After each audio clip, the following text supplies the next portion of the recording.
Hey guys, it's DK here. Welcome back to my new video.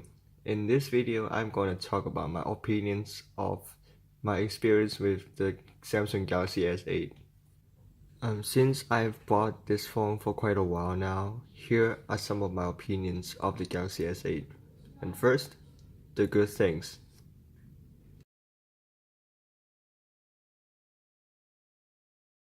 So first, let's talk about the screen. So this screen is a 5.8-inch Super AMOLED display, and this is the new design bezel display. Um, why I like it is because of the screen. I feel like I'm handing a futuristic design phone.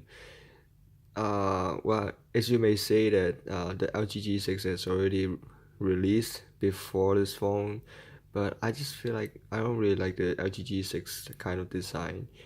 But Galaxy S8 is because of this phone has a big display, a 5.8 inch. Even my past iPhone 7 is it's just a 4.6 inch. And this phone with the very big 5.8 inch display, but even my small hand, I don't feel like this phone is big. I feel like it's such perfect size for handling.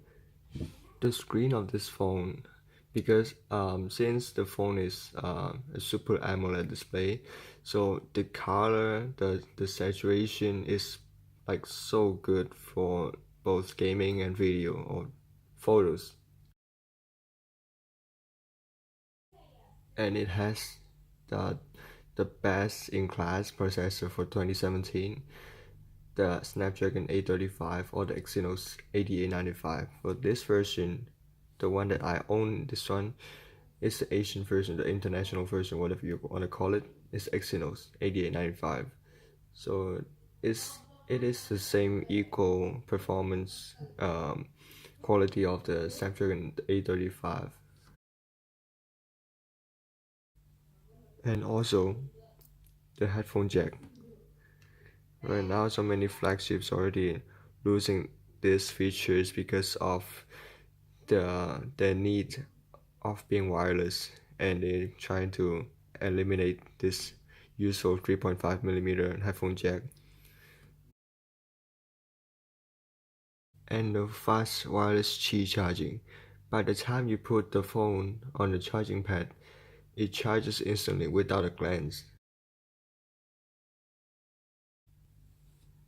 The USB-C port, the reversible future-proof data transfer and charging standard. So when I'm not wearing my glasses, if I use the iris scanner, it works fine. See, instant fast reaction. But then if I'm wearing my glasses, it will be having a hard time to scanning my eyes. It might not be scanning too. See, it is not scanning my eyes again. And there is no camera hum on this phone. It's all being flat. While nowadays, like most of the flagships are having a giant camera hum that when you put on the table, it'll be like moving around if you try to press it. But this phone, no, it's completely flat.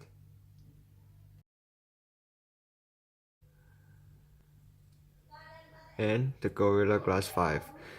I've dropped this phone accidentally twice, and both times are on the same ground. So as you can see here, my case are only having some minor scratch on the plastic only, but on the screen, no such problem. And the back tube, well, because I have a skin on it, I ordered it from Xcode.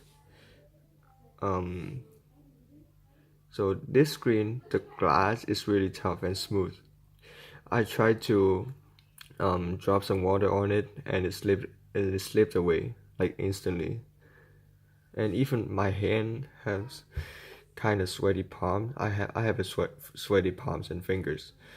So, but then if I'm not installing any screen guard, my fingers still swiping on it very smoothly. So this is why I like the Gorilla Glass. And I know many of you guys might not liking the Bixby, but here why I like it is because of one factor. Is that when I'm saying hi Bixby, it'll wake up even though it's a lock screen.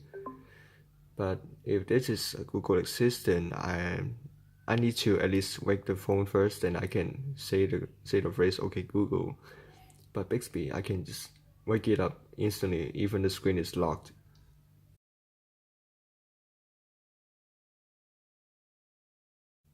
And here's the bad thing.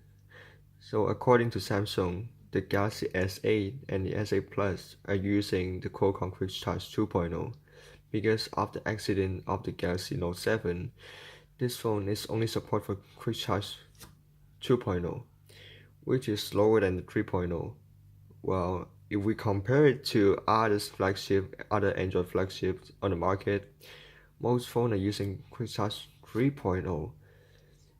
For example, well, the LG G6, the Google Pixel 1, and the Google Pixel 2, and other Android flagship, I can't name them all. And according to some information, for Quick Charge 2.0, for 30 minutes, it takes 0% to 63% only. But for Quick Charge 3.0, in 30 minutes, it can take from 0% to 71%, theoretically. And the edge display just sometimes interrupt my experience while browsing the web or some Instagram activities.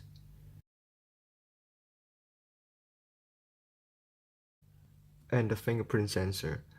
I know the Note 8 is even worse, but for this S8, why Samsung just make the fingerprint sensor up front here, right beside the camera? What if I press on the camera instead of the fingerprint sensor, then my camera has got smudges? And but fortunately, this phone is quite small for my hand, so it won't be any problem of it. I can still press it quite easily.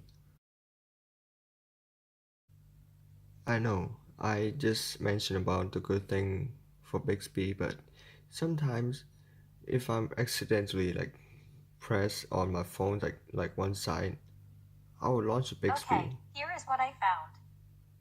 See? That's what I mean. So this is it guys. Thank you for watching my video. If you have anything want to say, please comment down below, and maybe if you want to, please like my video and maybe subscribe. And thank you guys for watching. I'll see you guys in the next video. Thanks.